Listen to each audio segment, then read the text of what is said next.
What's up, people? I got to get out the crosshairs of my logo here. We can't see it. Okay. Okay, man. As it relates to divine flow, so God has been doing some real interesting things here, specifically for me and about me. Lot of different terrain, lot of crazy waters. In this particular moment or instance. So, okay, for the last week or so, probably longer than that, I have been getting bombarded with, I'm talking about avalanches of mind mess. My mind was just trying to tell me everything against God. I'm talking about man and bringing up proof and all of these kind of things. And I don't like using the word torment, because I don't personally give any credit to anything other than God. There's no other power than God. So you won't really hear me talk about any devils or anything like that, because I personally don't believe in a real physical devil. I believe in the symbolism of what that could mean and what it literally feels like.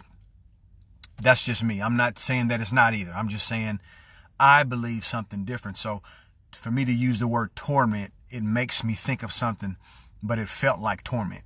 So I think this thing is kind of fuzzy too. Man, hold on, let me push this. Okay, that's a little better. So having all of this stuff, I came to a point where, okay, so I was like, oh my God, I was just like, God, what are you going to do? I need some help here, because this is really, it's really sending me on overload, right?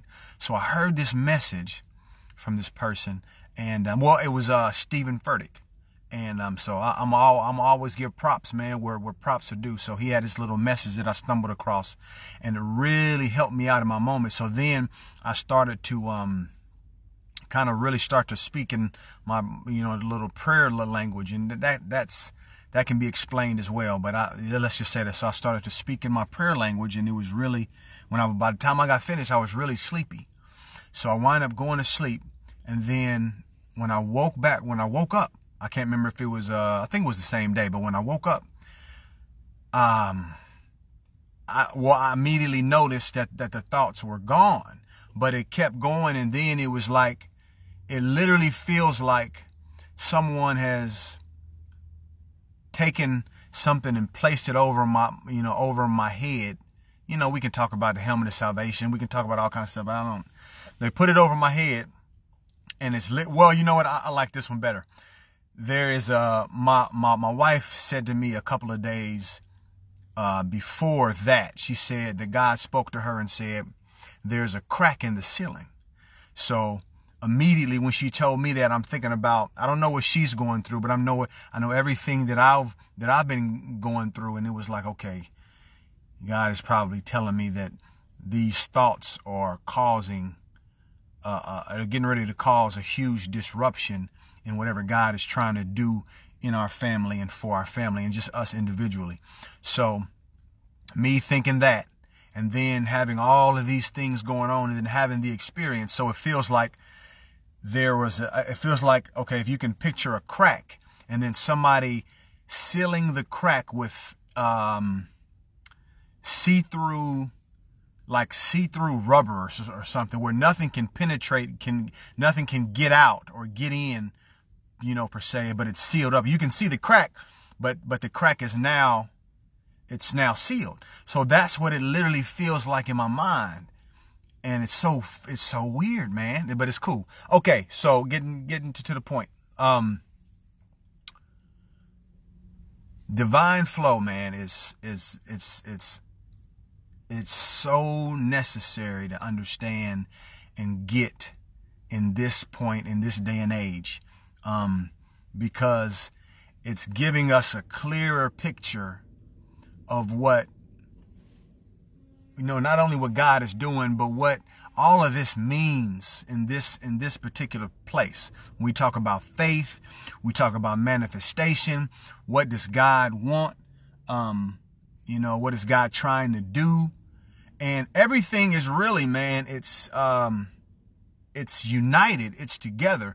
When we talk about abundance, and we talk about wealth, and we talk about manifestations, these things, and then we talk about spiritual growth, and we talk about moving from glory to glory. When you do one thing God's way, you're doing multiple things God's way. So don't just hear us talk about how to manifest and how to ride the current of God and allow God to get you where, you know, not only God is trying to get you, but where you want to be. So sometimes it could sound like we're just talking about physical things, but everything is connected when you understand that, or when you are doing a thing God's way. So I'm getting to it, y'all. I'm getting to it. So Matthew 25, starting at verse 14. This is the parable of the talents. Now, most people think that it's talking about your gifts, you know, inside. And a lot of people think it's talking about money because how it is explained. So let me just read it. So, for the kingdom of heaven is just like a man who is about to take a journey, and he calls his servants together and entrusts them with his possessions. To one he gave 5 talents, to another he gave 2, and to another he gave 1. Okay. So one guy that had the 5, he took the 5 and turned it to 10. The guy who had 2, he took the 2 and turned it into 4. The guy that had 1, he buried it, and he didn't do anything with it. Now, I think this was pretty significant for me, because I was like, okay, let me find the verse. So, and it says, now after a long time, the master returned to those servants and settled his accounts with them. And the one who had received 5 talents came and brought him 5 more, saying, Master, you entrusted me with 5. See, I have made a profit and gained 5 more. The master said pretty much, well done, good and faithful servant.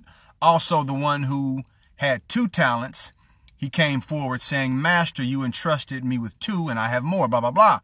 So we come to the one who had received 1 talent also came forward saying, Master, I knew you to be a harsh and demanding man, reaping the harvest where you did not sow and gathering where you did not scatter seed. So I was afraid, and I went and hid your talent in the ground.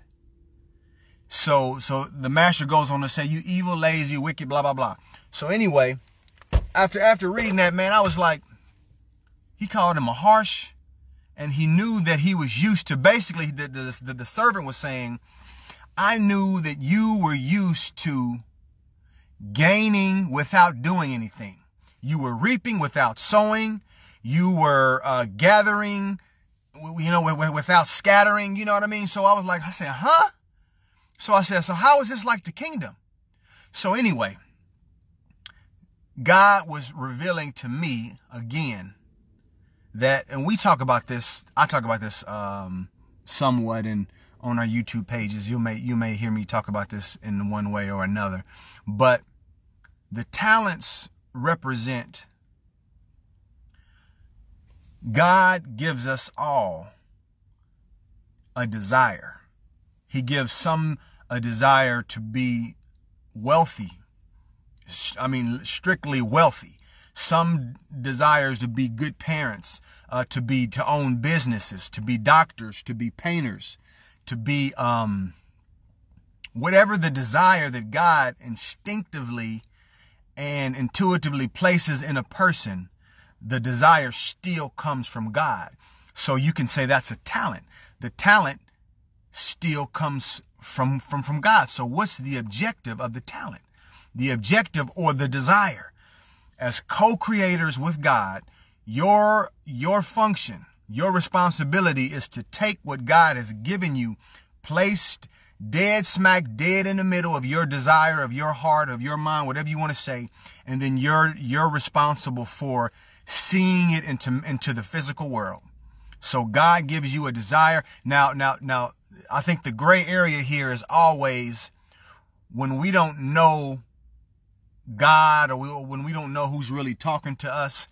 We can have desires that bubble up in us that are not God-given.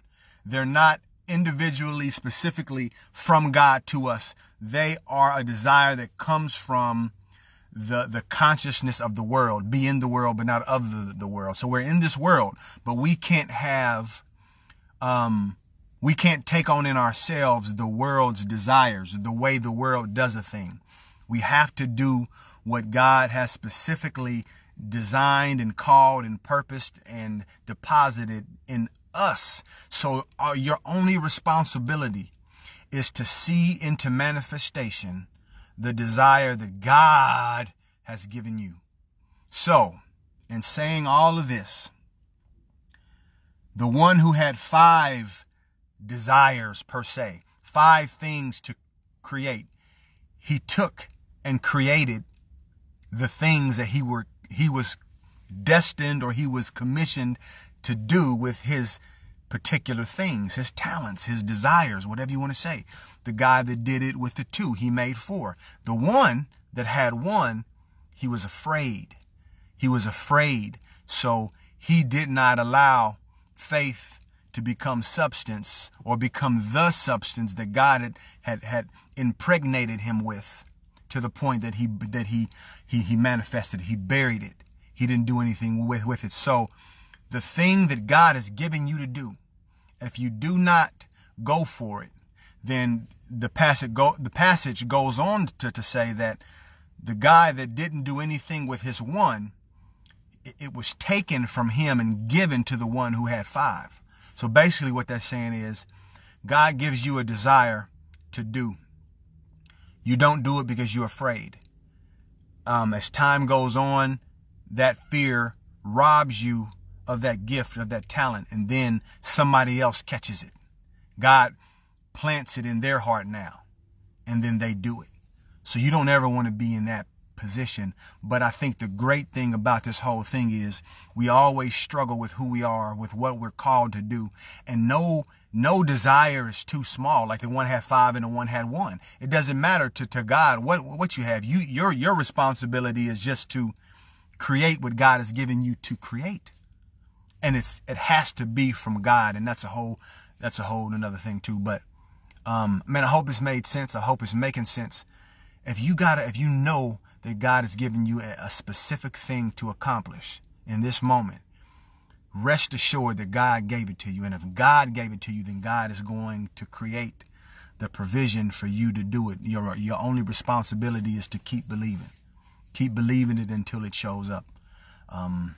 Sometimes for me, it's been a hard moment for a few reasons, but nonetheless, I'm back on level ground because I see what's going on. I see what God, first of all, has graced me with this force field, and then able to see that everything that God has given me and my wife, a desire to create, we have done it. So this is just the next level, and every round goes higher, and it requires probably a lot or a little more of faith. You know what I mean? I don't want to make it too hard, but at the same time, I get that. So hope it made sense, folks. Divine Flow. You got questions, man, get at us, because it's going to get good.